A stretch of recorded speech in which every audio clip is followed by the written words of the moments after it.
Welcome to the World United. Welcome to the World United. Let's move on. We're going to move on. Our next speaker right now is Andrea Putting. Andrea is a speaker, author, and trusted advisor on authentic influence. She's an international speaker, a best-selling author. Through her keynote speeches, books, programs, and podcasts, she guides businesses in building collaborative prosperity. She believes that when we sit together to enjoy simple pleasures of life, we break down barriers that divide us.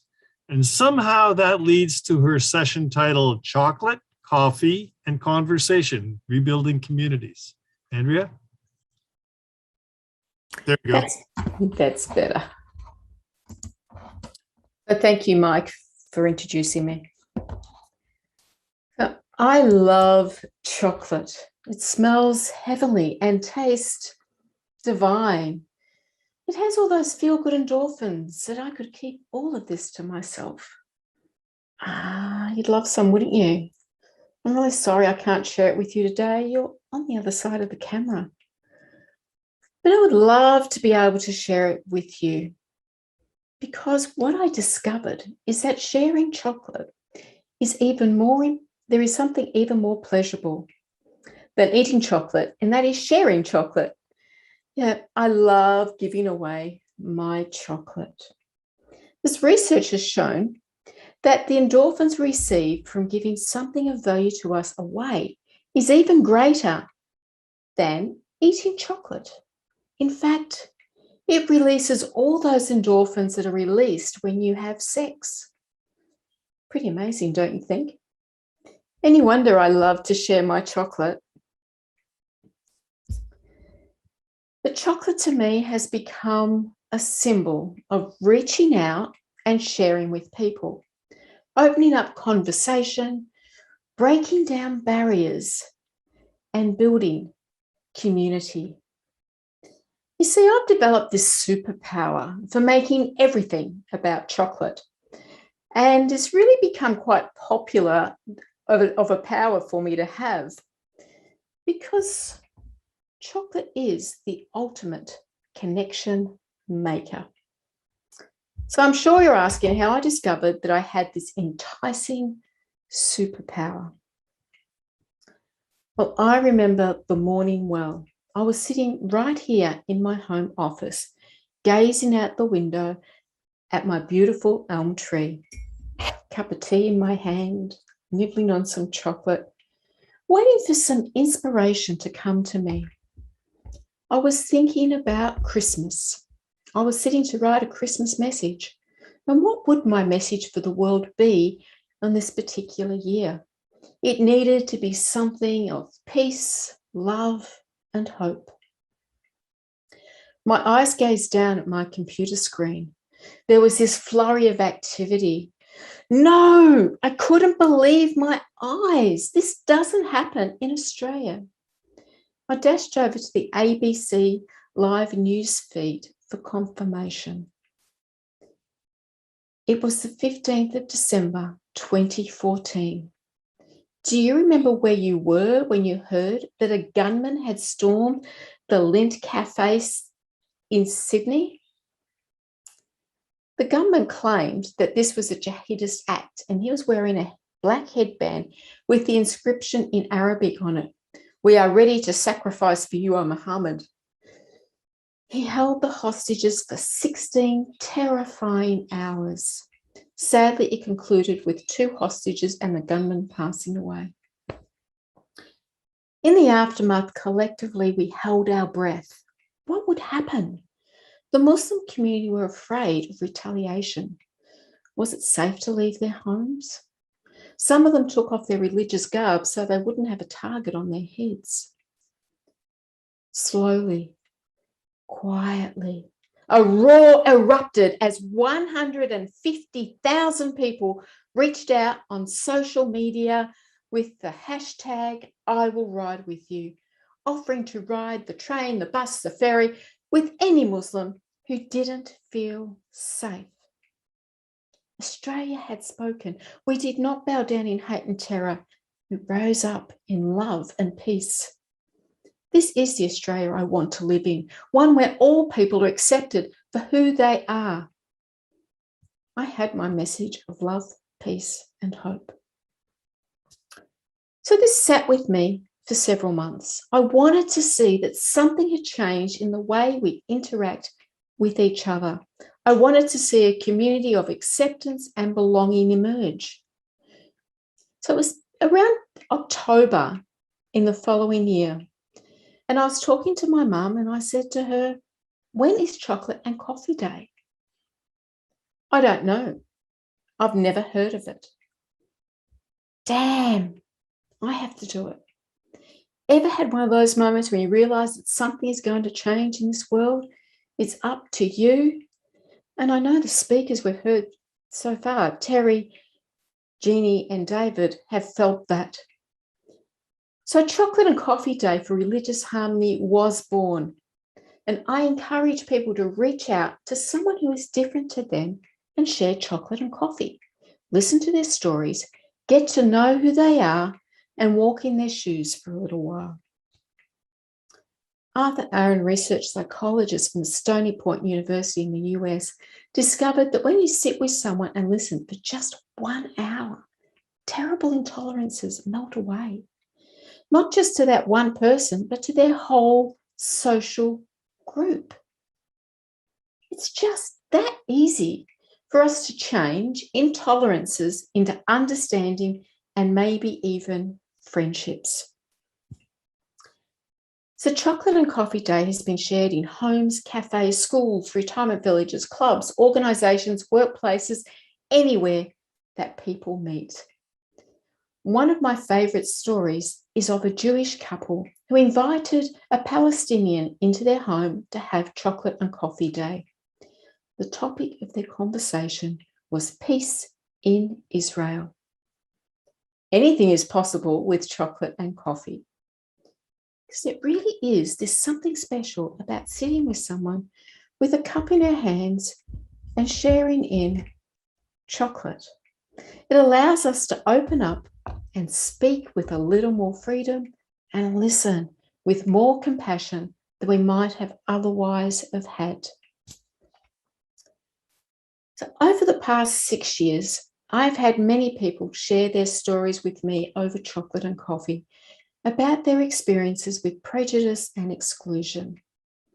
Through them, I have caught a glimpse of a life of a Black child going to a white school, a brown woman being ignored by a shop assistant and frequently being asked, "Where did you learn English?" A Black man being called a nigger, a Muslim woman being harassed because she dared to get an education, a transgender woman being snickered about everywhere she goes. So many more stories, so much heartache. As a white Christian woman who grew up in the white Australia policy era, I have never been the victim of prejudice. I can't imagine the pain that these people have been through. But who is it that needs to stand for them and say, this isn't right? Is it them or is it us, the silent majority? These are not my stories. However, it is my fight. It's up to each one of us to listen to these stories and say, enough is enough. It's such a simple concept with such powerful potential. I understand how hard it can be to reach out to somebody that you don't know. After all, I am an introvert, and starting conversations just doesn't come naturally to me. I have to work at it. So then it occurred to me that I was asking people to do something that I wasn't comfortable with myself. So I challenged myself and thought, what greater test is there for sharing chocolate than what I was about to do? So this was pre-COVID, and I can't do it now. I took a box of chocolates and walked down the local Main Street shopping strip. I offered to all those I passed by. I got some strange looks. Some people were a bit hesitant about taking one. And one man said to me, No one gives away anything for nothing. Well, I managed to convince them that I was just in a sharing mood and offering something for nothing. They smiled, they laughed. We had conversations. It was amazing to see what a difference a simple gesture of sharing chocolate could make on someone's day.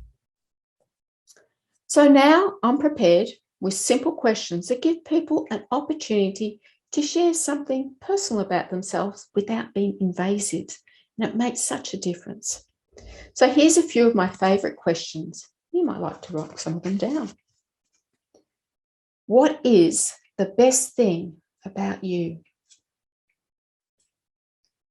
What is the one thing you are determined to do in your lifetime? What are some of the small things in life that make your life better? Or you could just ask them, what's your favourite chocolate? And how do you like your coffee? I'll have a chai latte, thanks. I actually don't drink coffee. As with all things, as it grew, Chocolate and Coffee Day has evolved. After all, we don't just want chocolate and coffee one day a year. Chocolate and Coffee Breaks has developed. Now, there's this beautiful organisation called the Land of Welcome. They provide picnics and opportunities for refugees to mix and develop friendships with people in their new homeland. It started in Melbourne, and the time came for them to grow nationally. So they chose to grow their new communities with chocolate and coffee breaks.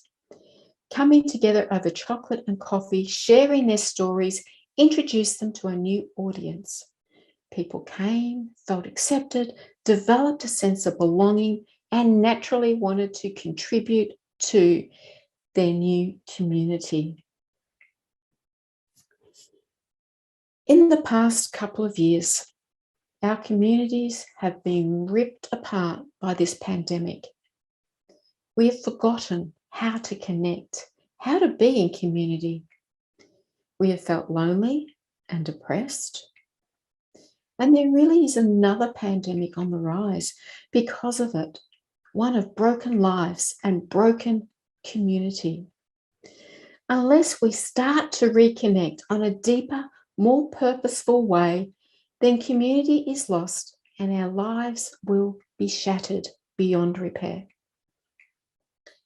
Community is a basic fundamental need that lives within each of us. We don't thrive on our own. We need others to live with, to laugh with, and work with. It's how we fill our life with meaning and purpose. It has always been so. If we look back to the beginning of human time, being in a community meant survival. If we didn't have someone watching our back, then see that tiger over there? You're going to be his dinner. When people come together over chocolate and coffee, relationships build and they start to see possibility. It has this magical power that connects people at a deep level and helps ideas to start brewing. It is the perfect connector in a time when connections have been broken. It is what we need now to bring us together, rebuild and create new and inspired ways of collaborating to redesign the world into something bigger and better than ever before. Chocolate and coffee is a simple concept that anyone can participate in. It can be just sharing in chocolate and coffee with one person, or inviting a group of friends to have a conversation around inclusion, or making a statement at a workplace or a group or community that we care about each other. No matter how we worship, where we come from, or who we love, we are all here together. We are community. Everyone wants to make a difference. It is something inbuilt in every one of us. We want our life to have some meaning to someone. Sharing in chocolate and coffee does offer this. You can change the world for one person. They can go from feeling worthless and alone to feeling valued with purpose. It is the power of connection. So to make things easy, I created resource packs that are available for you to download from my website, www.chocolateandcoffeebreaks.com. So whether you want to share in Chocolate and Coffee Day on the 15th of December, build a new community, or help your current communities or teams reconnect on a deeper level, Chocolate and Coffee and Conversation has something for you. It is the starting place of great things, great friendships, great teams, great communities with unlimited opportunities to make a difference. So share a chocolate, have a coffee, enjoy a conversation, and change the world.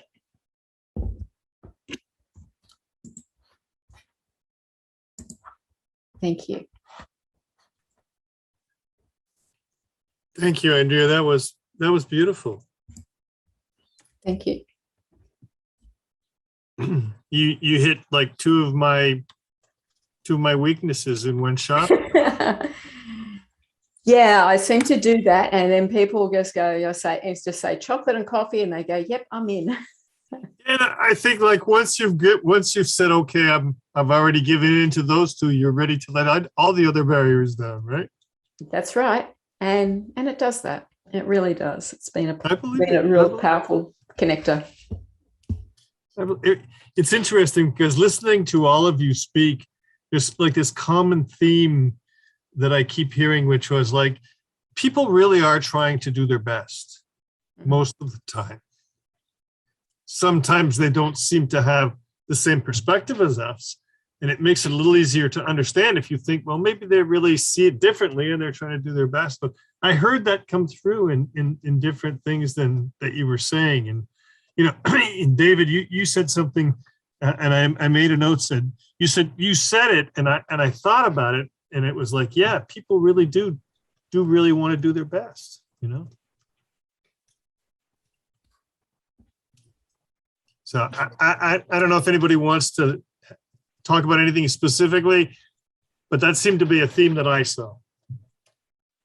Absolutely. That's what I heard too through it. It was just like everything everyone was talking about was all requiring us to have this connection with each other and to make a real difference in the world. And in the way I see it, that there's those who want to make a difference in the world, it equals about, was it 7.8 billion? We all want to make a difference. So it's just people finding that difference that speaks to them and going with it. And I find that if you, personally, I can speak for myself, a lot of times I catch myself having a judgment, a preconception about something. And if you stop yourself and say, no, what about if I was over there looking at me from the other side? How would I see it? Maybe they see it differently. Yeah. It opens up your world. It opens up your world. Yeah, absolutely. I could hear through the four of us, there was that really essentially connection and making a difference, making a positive difference through whether it be humanity or through the earth or the combination of the two. It's and it was looking at doing that in different ways and different threads, and all somehow connected at the same time. So I really appreciated everybody's sharing, resonated with everybody's story and how they were, you know, calling people to action, calling people to, again, you know, anyone listening, to make a difference in their world through these different ways and means. So I really feel like I'm in the right place.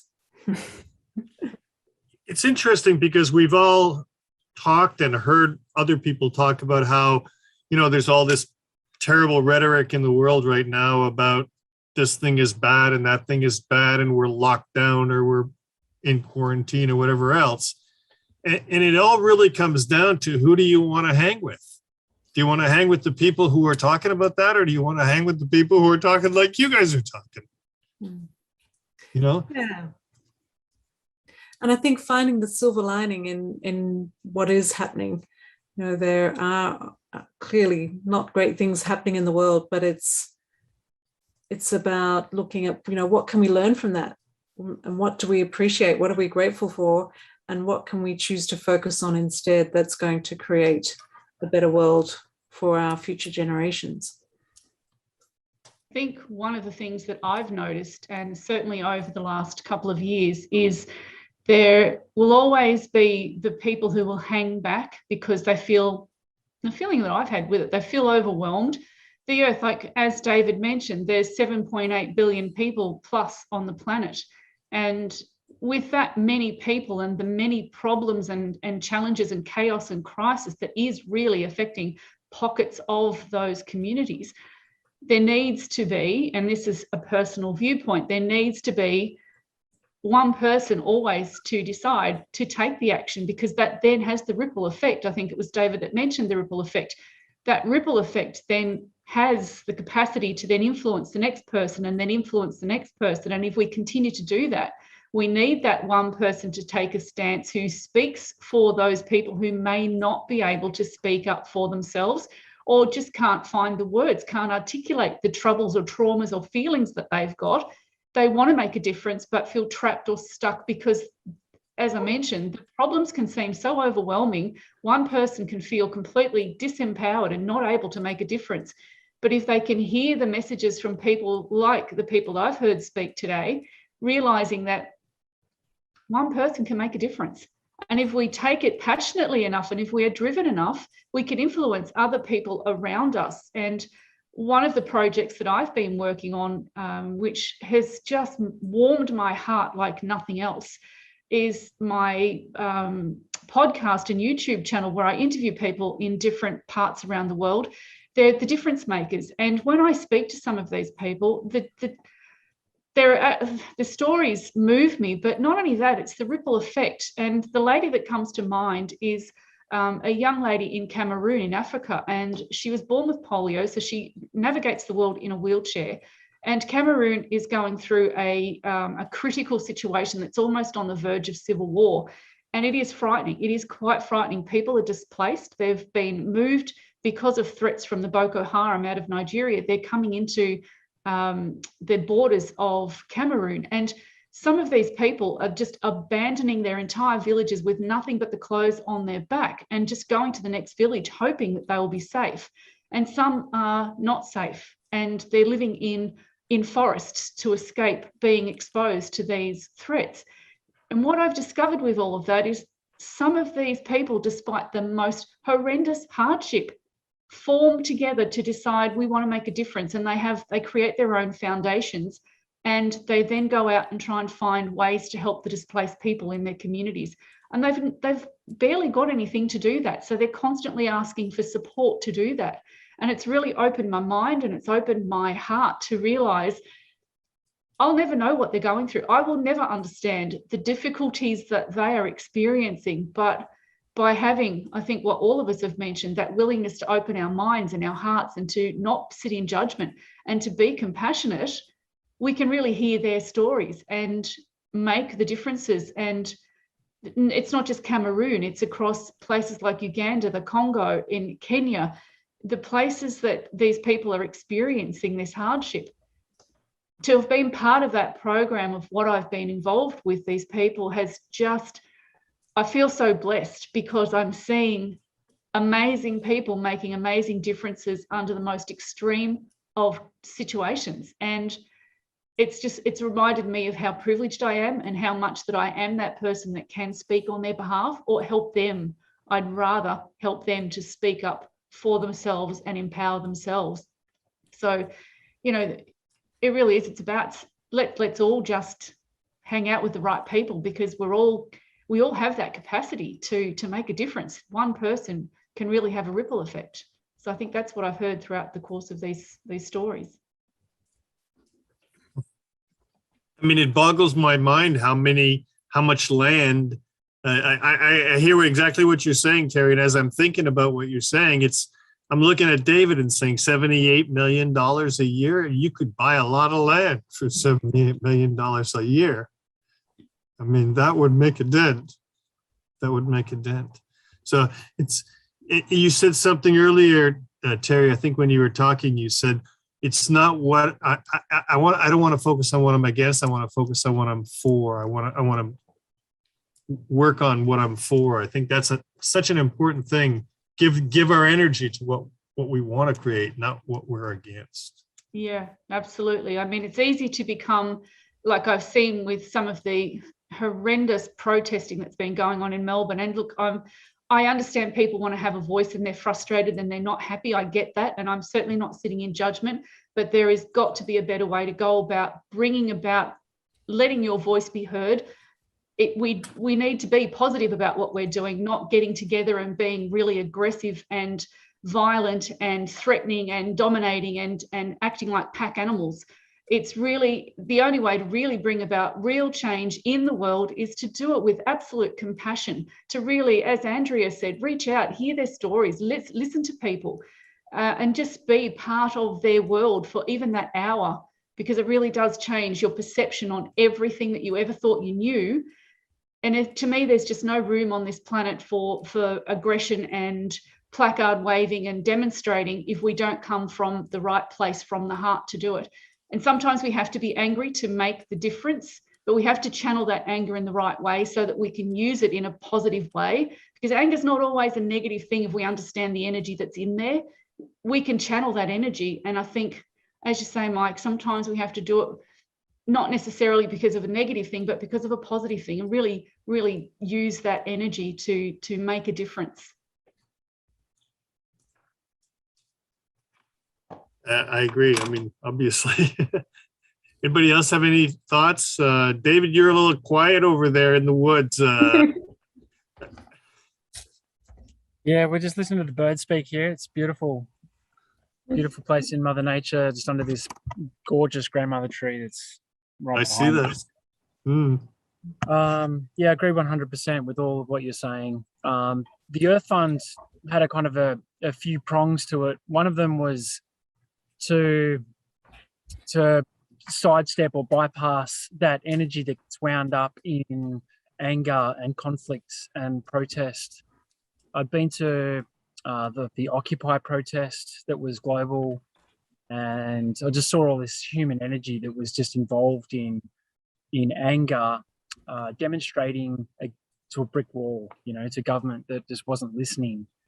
And I kind of took a step back from that, and I saw that protest, while it's important that we have freedom of speech and that we need to all have our unique voices and our messages heard and to feel heard, I felt protest in the world was demonstrating nothing other than our own collective disempowerment and our inability to take corrective and decisive action in ourselves. So the Earth Fund is about, making that contribution, making that $1 or $4 for the price of a cup of coffee. If every person on the planet had that gratitude offering, towards the earth, then that, as you saw before, can collectively add up to a whole lot of difference. And essentially, if that can then go to pave the way to providing the land to support these community-based activities that we want to then build on top of Mother Earth, with Mother Earth and with the environment and ecology, collectively, then that's better than, than going to another city somewhere and, marching down a street that's, they're not listening. Governments aren't listening. And I believe they don't know what to do. I believe they don't have the skill set to solve the world's environmental, ecological, and community crises. We're brilliant at building community. Everything that we do is with family, it's with friends, it's with tribe, it's with community. If you want to find out how to fix community, you come and speak to the people, as you're saying, with your chocolate and coffee day, which is here every day, by the way. Yeah. and it's time to come back to the land, and it's time to come back to each other. And the thing in the world that's, I guess, creating the most difficulty is this sense of title and ownership. And we wanted to find a way that we could peacefully buy the land back off the system, off the real estate market, and hold that land in trust, put that into community and educational trust. So, that we can build and run the schools that we want, to teach our children, the way that we want to be taught. Like Steiner and Montessori systems and things that are more heart-based, around the needs of the child rather than the needs of this system that's not listening to people's collective voice. Mm. Yeah. Wow, beautiful. Andrea, you had something you wanted to say? Me? Yeah. Sorry, I thought you were starting to say something. No. I know. I was just thinking about what perfect guests here that are amongst us for my podcast. Terry and I must have similar themes on our podcast because my podcast is Social Mission Revolution, and I speak to people who are doing amazing things in the world. Mm-hmm. And it gives me the opportunity to surround myself with amazing people, but also to share other people's stories of what they're doing and give them voice, which is something that inspires me all the time. I love going back listening to my own podcast because this person's awesome. Same here. Yeah.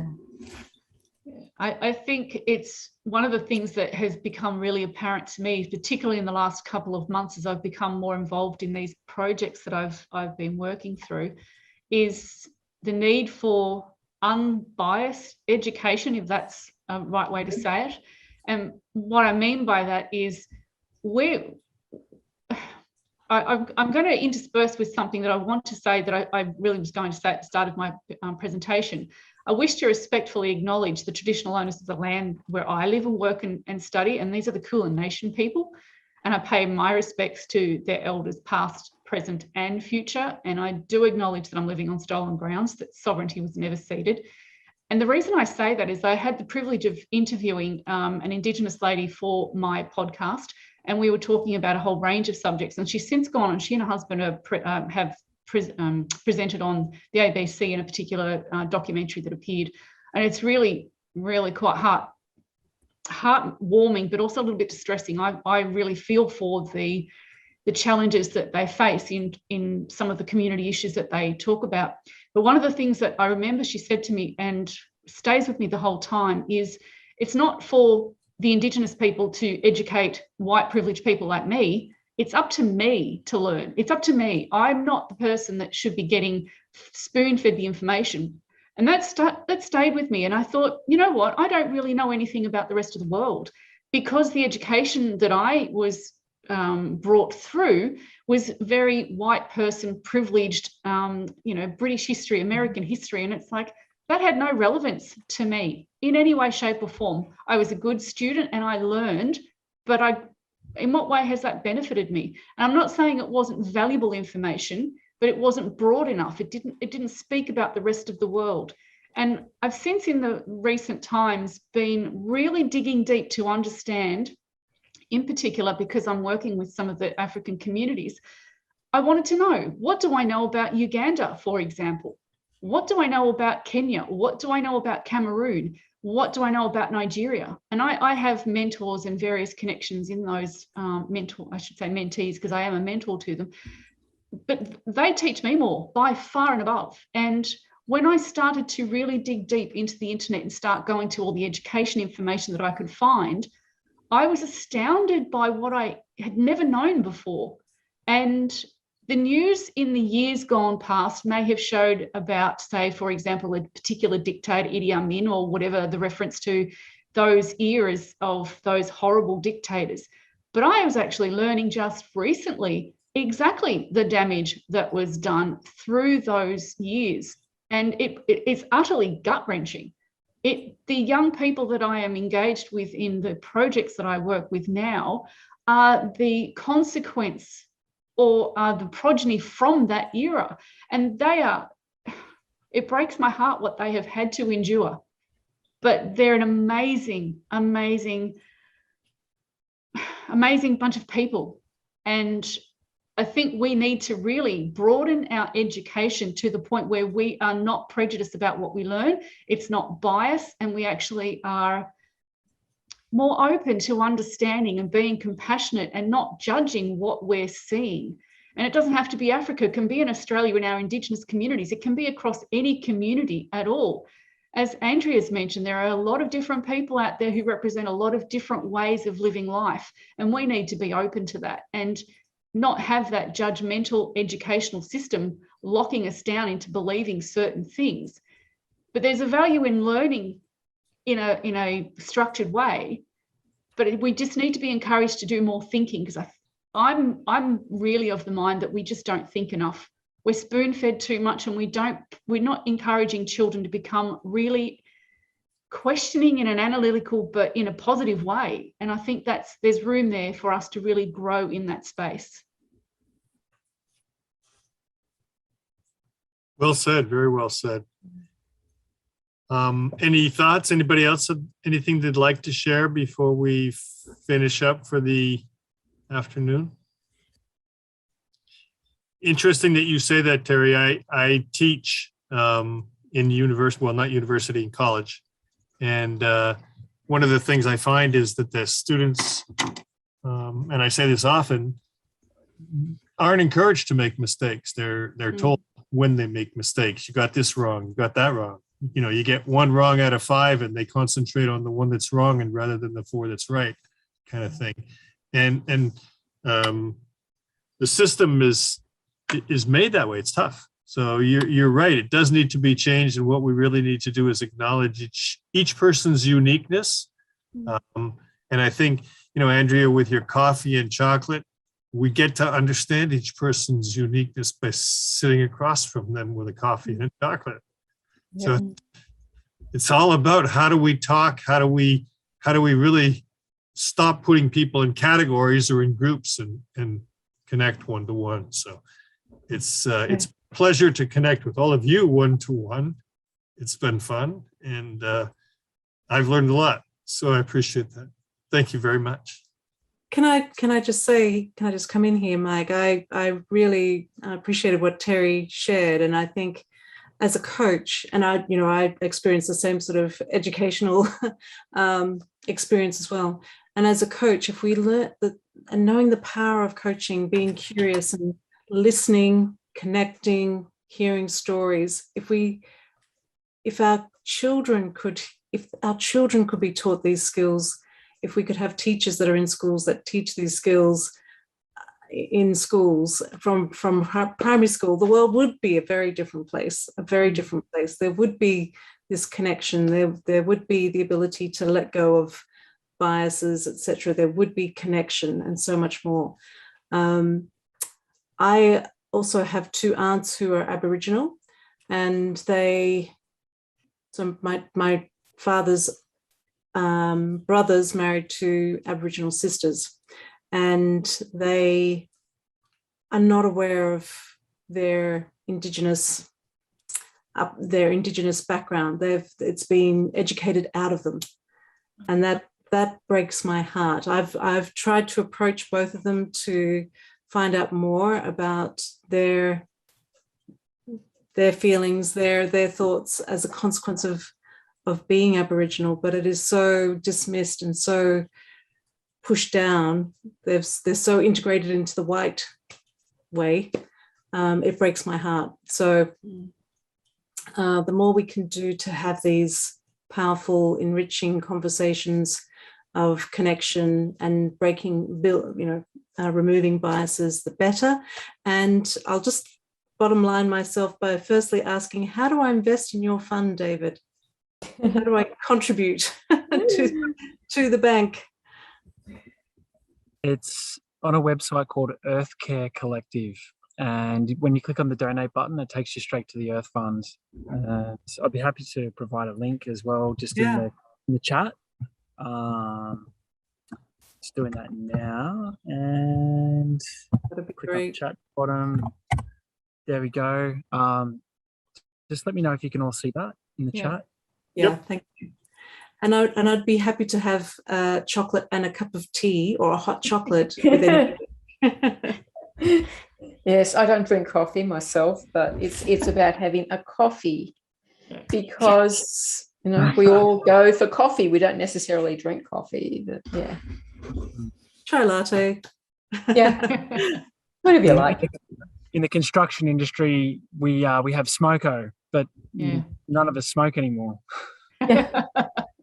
I love there's a word in Swedish that would be perfect, but it doesn't really translate because no one knows what it is.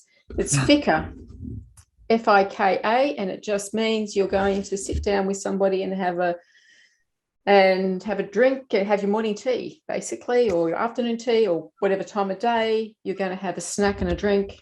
Fika. Beautiful. I think I need a fika. Yeah. Need one right now. Any last words that anyone would like to leave us with before we go, or are we complete? I would just say, don't leave it too late. Now is that time. Don't think that you can do it tomorrow. Don't think, oh, somebody else will do it. Be the person. Yeah. That's a good way to end. Be the change you want to see in the world. Yeah. Absolutely. Mm. And a deep appreciation for being here, and thank you for hosting us, Mike. It's been a delight. Yeah, Yes, thanks, thank Mike. you. I win. I win because each of these sessions I get educated. So.